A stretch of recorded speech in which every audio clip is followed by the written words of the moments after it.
is Tuesday, and it is the 16th of February. And I'm jumping online today to follow up on my commitment to do a brief live every day this week because I have been totally negligent for some time in following through on this. So today, I am talking about leading from our true self and the concept around what we resist as being true about ourselves. We struggle with being with others that have those same characteristics. So somehow through life, we have, most of us, not all of us, most people I know, have convinced ourselves that um, somewhere we're not enough. And what we do to combat that as we grow up, I mean, we learn these behaviors, but we tend to embellish when we don't feel like we're enough. We often lie, which can be the same as embellish, or we hide parts of ourselves from others because whatever we hide, we think makes us less than. And if we don't feel like we're enough, then we're going to hide those pieces of ourselves.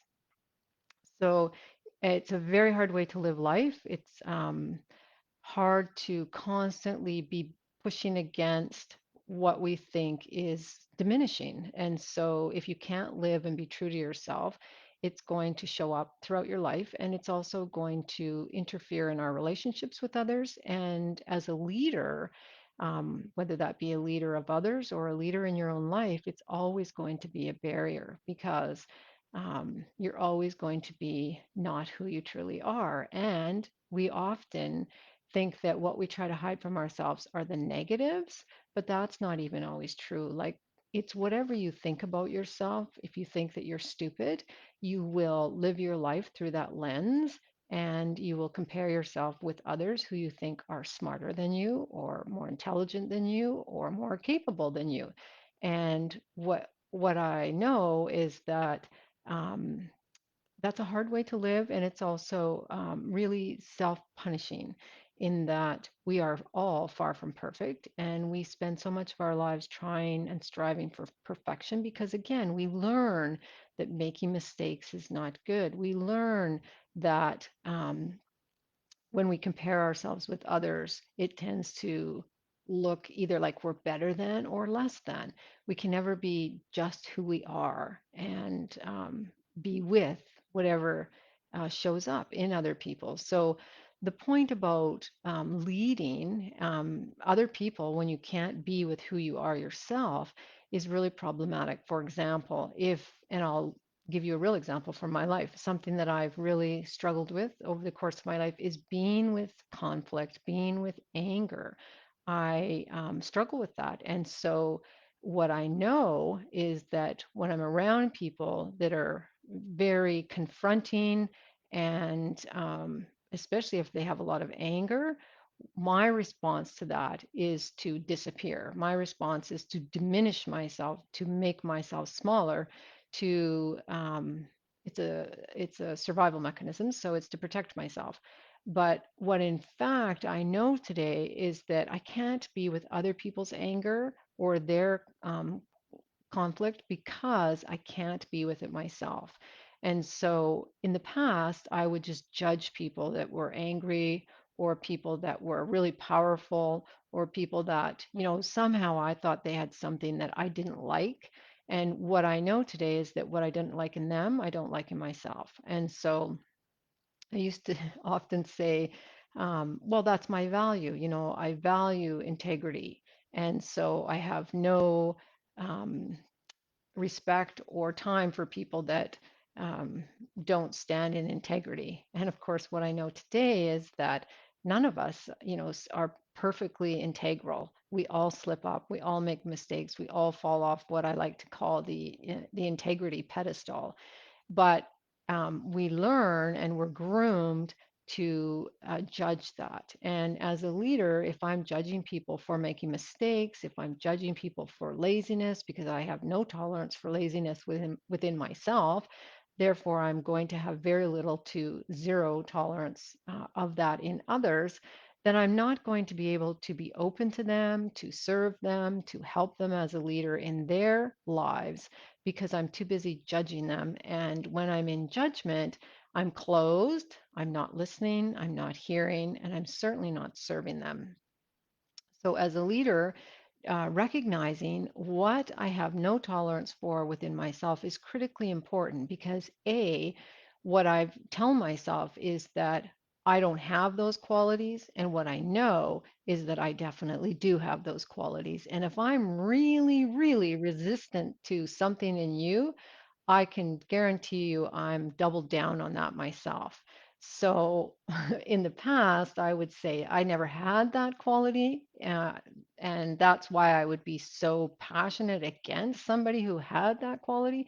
But the truth is that what I know today is that what I don't have room for in my life in other people is what I don't have room for in my life for myself.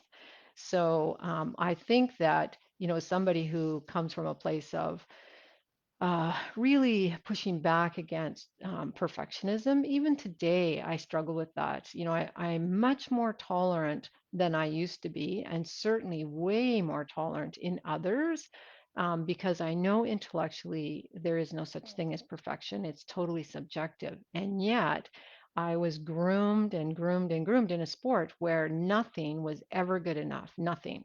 And so I really have to unlearn and unwind that mindset and those beliefs in order to have more tolerance for myself around that. But if I'm in total denial around it, that it exists within me, then I really can't be with it in other people.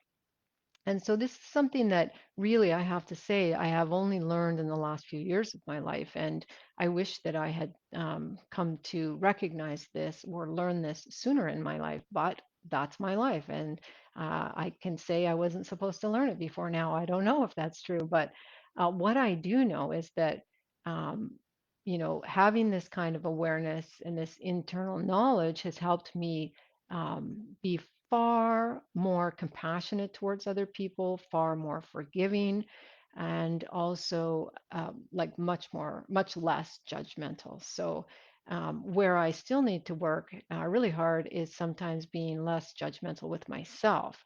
So, I had an experience a couple of weeks ago where I was doing some work in a group and I was really struggling with how I was showing up. And it had nothing to do with anyone else, it had to do with myself. And I was quite annoyed at myself at the end of all that. And it took me a couple hours to talk to my coach to sort of work it through. It's not that I didn't recognize it, it's that I got stuck in it. And I was really intolerant of my own ego getting in the way of what I wanted to accomplish and what I wanted um, to do, but also how I wanted to show up. And I wasn't showing up the way I wanted to because I wasn't actually being who I am. I was stuck in the ego, which was fraught with not making mistakes. And so when I come from that place, I just don't function in the way that I'm capable of functioning. And so I was quite, the best word I would say is intolerant of myself. But anyway, I wanted to just jump online today and have a bit of a conversation about why it's important for us to recognize what we cannot tolerate within ourselves, because I assure you, you have that within you, and on some level, you are resisting it. And when we resist who we are at the core, we will struggle. We will struggle with those characteristics and those behaviors in others because we cannot permit them in ourselves. And so, if you cannot be angry and allow that emotion to exist within your own life and your own being, you're not going to have tolerance for it in others. If you can't love yourself, and I mean that sincerely, love yourself, you're not going to be able to be with love from others. And of course, we all know the saying, if you can't love yourself, you can't love others. But I mean, I think there's great truth in that. I can't be with somebody who's really loving if I don't love myself, because I will resist that and I will push it away because I can't be with it myself. And there, it doesn't matter what it is, it'll show up. And the most damning thing is it keeps showing up in your life till you get it right. So until I can be with something, it's going to continue to show up in my life in that vein. It's going to be something I resist. And, I've been on the planet too long now to want to spend much of my life and my days not being comfortable with who I am and not just being okay with who I am, the good, the bad, and the ugly, as I always say. Anyway, I'm going to sign off today because my goal is to get online every day and speak into the world and not babble. I don't want to babble. And I wish you a great day. And hopefully, we'll see you tomorrow. Bye bye now.